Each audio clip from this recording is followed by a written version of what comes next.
Hello everyone, this is Nitpicking Nerd and this is my review of Season 2 of Andor, which I really like for the most part. My only big criticism of it is that it's kind of slow paced. In a lot of episodes it's moving really slowly with a lot of filler, so it did feel kind of boring, especially in the first half of the season. Later it gets better and better. Another small complaint I have is that I feel there was a missed opportunity with some of the villain characters, which the show focused heavily on, and so I thought maybe they're going to have a redemption arc or switch sides or be helpful in some way to the rebellion in the end, and yet it didn't really happen. So I feel there was a little bit of a missed opportunity there. It could have been more interesting, I think. And another small complaint I have, which I guess was unavoidable, but they had to recast Bail Organa to a different actor. So that kind of damages continuity. Like, I would prefer that they would actually deepfake him into the same actor. And I realized that we have technically the same problem with other characters like Mon Mothma. So we can technically fix all of it if we deepfake this new actress onto that original Mon Mothma, and then it will fix that continuity problem. And the same with Bail Organa. I kind of hope that maybe some fans will do it and simply deepfake the same actor into the same role. So the change in actors is just something that kind of takes you out of it for a moment. It's kind of a little bit annoying. Like if you watch Rogue One immediately after this, and it's once again the same Bail Organa as was in the prequel movies and in the Obi-Wan show, and yet here it's a different actor pretending to be the same guy, even though they picked someone really similar to him. So maybe we can kind of ignore it, but still it's kind of annoying visually.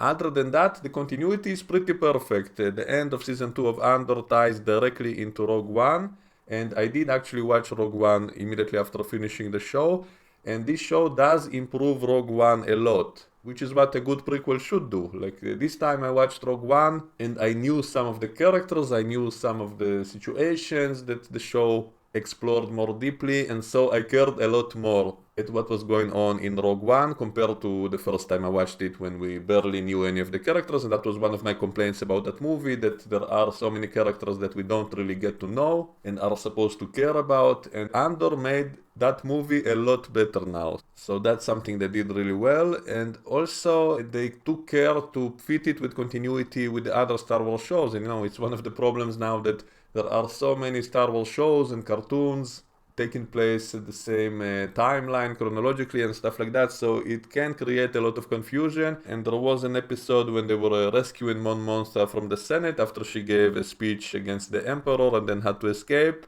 And then they had some weird bit of dialogue that as she's traveling, she's now giving another speech from the ship or something like that, and I didn't realize at first why are they adding this confusing dialogue, what's the point of it, and only later I looked it up that actually she gave a speech in the cartoon show Rebels, which was different from the speech that we saw in Andor, so I guess they had to kind of explain it, and so they added a little bit of dialogue that she's giving another speech, and that's the one we saw in Rebels, and so I do appreciate that they took the care to fit it all together in a way that makes sense, that it's not contradicting each other.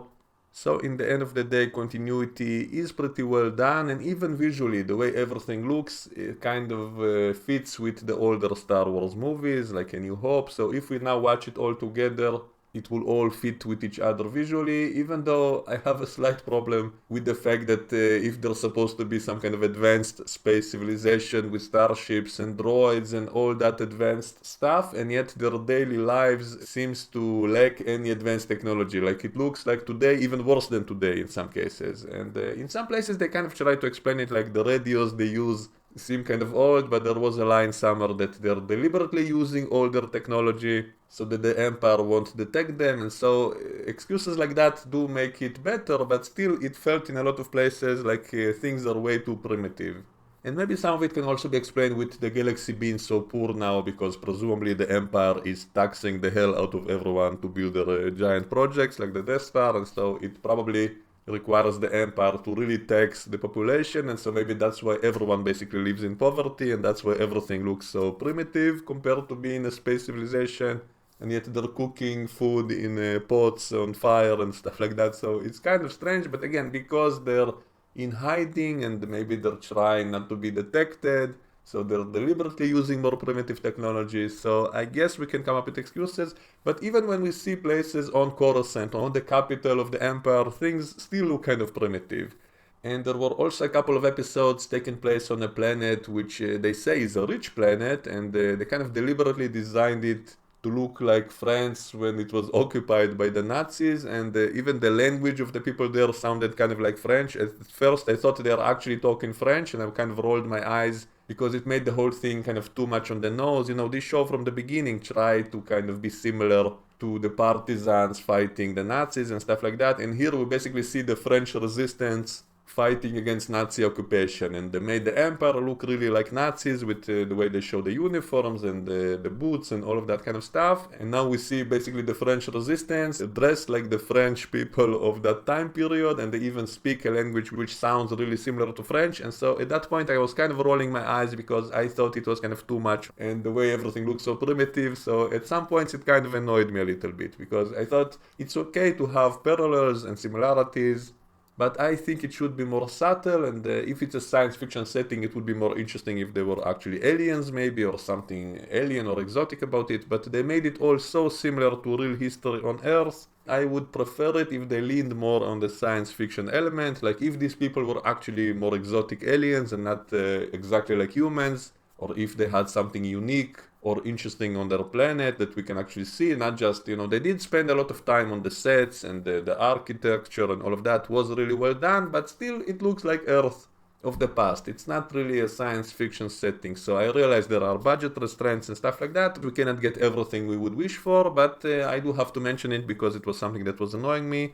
On the other hand, we do get to see a lot of the day-to-day life of people living under the oppression of the empire, and that is something that was done really well in the show. The way they showed how it's like to live in such a dystopian dictatorship and all the problems with it and all of it. And you know, my parents and grandparents came from the Soviet Union, so I heard a lot of stories of how it was like to live in a dictatorship, especially from my grandparents who lived under Stalin. And so I think this show really nailed it to show what it's like to live in a dictatorship. And so I do appreciate this show kind of getting it right, the whole feeling of what it's like to live under oppression. I guess they could have gone even darker, but it's still a TV show, so they cannot go too dark. They cannot show too scary things, I guess, because I heard stories from real life which was much worse than anything we see in the show. But I do appreciate how, first of all, believable they made it. Like, it really made this whole story of Star Wars much more about something real, you know, showing why it was important to fight the Empire and all of it. And as I said, my only small complaint is that I wish some characters from the side of the Empire would actually switch sides, that they would realize that they're serving something evil, which is not what they thought. And they seem to be going that way with some of the characters, that they seem to realize that maybe they're on the wrong side, and so I really wanted to see them switch sides. Maybe they cannot be redeemed after everything they did until that point, but at least they could have done some little act, and I think they kind of missed the opportunity. They just killed off some of the characters, or shown them getting screwed by their own side, by their fellow Imperials, and so I guess there was still some kind of poetic justice, some kind of satisfactory resolution to some of the characters, but I think it could have been better if some of them actually did switch sides. It would have made it all much more better. And you know, some of the characters on the side of the resistance are also not purely good. They also do kind of shady, evil deeds for the greater good. And so it's also something interesting because it's much more complex, much more adult. It's not just black and white. So some characters on both sides are not exactly purely good or purely evil. And that makes it much more realistic, much more interesting and complex and nuanced. And so I wish they would have played more with that. I wish some of the characters from the Empire side would actually switch sides. And that's something that was really missing from the show, in my opinion, and they seem to be kind of setting it up and then not doing it, and so that kind of annoyed me a little bit. Also, as I mentioned, not enough science fiction elements. I would have liked it more if it had more aliens and more droids and more stuff like that. We did get the droid from Rogue One appearing, and he was also kind of a missed opportunity character, because wouldn't it be interesting to hear his thoughts on the situation? I mean, he's not even human, so does he actually care about either side of this conflict? Or does he just follow whatever they programmed him or reprogrammed him to follow? And so he doesn't actually have any free will, any free thoughts of his own. And that's another topic which I always felt that Star Wars was kind of never really delving into the whole topic of AI intelligence. They seem to be acting like sentient people, the droids in Star Wars, and yet no one ever mentions the fact that they're basically slaves, that whoever programs them owns them, and they do whatever their owners wants and don't have any thoughts of their own. And yet they seem to be intelligent, they seem to behave like people, even with a sense of humor and stuff like that. So I think it would have been more interesting to actually have a robot character with actual free will who actually chooses which side he's on, not just because he's forced to by programming. And so I think it was a missed opportunity not to have something like that as well. That's a complaint I have across all of Star Wars, that they never deal with this topic of AI intelligence and sentience and all of it, unlike Star Trek, which actually dealt with those topics in a much more interesting way. And even in the show Orville, we had that whole thing with Isaac turning against his own people, the Kalons, because they wanted to wipe out all humans. And so I think it's also kind of a missed opportunity. They could have done a lot more with it in a TV show, in which, just having a few scenes of actually talking with the droid about these topics and hearing his opinion would have been fascinating, and yet they didn't do that. And so it feels kind of strange because, even in Rogue One, we see that robot disobeying orders and all of it. So if he's not actually programmed to follow something specific, then how does he make his choices exactly? So it's a little bit weird. He's a former Imperial droid. They reprogrammed him and now he serves the rebellion. But how exactly do you define the rebellion? Because there are all these different groups of rebels who seem to disagree with each other. So how exactly does the droid choose who to follow or not? So it's a little bit of an unexplored area, which I think they could have and should have done a lot more with and didn't. And the same with some of the human characters. As I mentioned, it would have been more interesting to actually have characters switch sides and change their opinions on things. It would have been much more interesting. But for the most part, Andor is definitely the most adult Star Wars from the whole franchise, dealing with actual difficult topics and having characters do necessary evil and all kinds of shady morality topics. And it definitely felt much more adult, much more complex and interesting, and much more realistic and lived in universe and all of it. It is definitely one of the better Star Wars shows, and so I do recommend it. Especially if you like Rogue One, then this show is like a direct prequel to it. It ties directly into it, and it does make Rogue One feel a lot more interesting and much better than it was before. And Rogue One is obviously a direct prequel to A New Hope, so now I'm kind of tempted to watch A New Hope again. Maybe, especially all those scenes on the Rebel base, will be much more interesting now. So maybe that's what I'll do next. So that was my opinion on it. Let me know what you think and we can discuss it all in the comments below. And I'll see you all next time. Bye bye.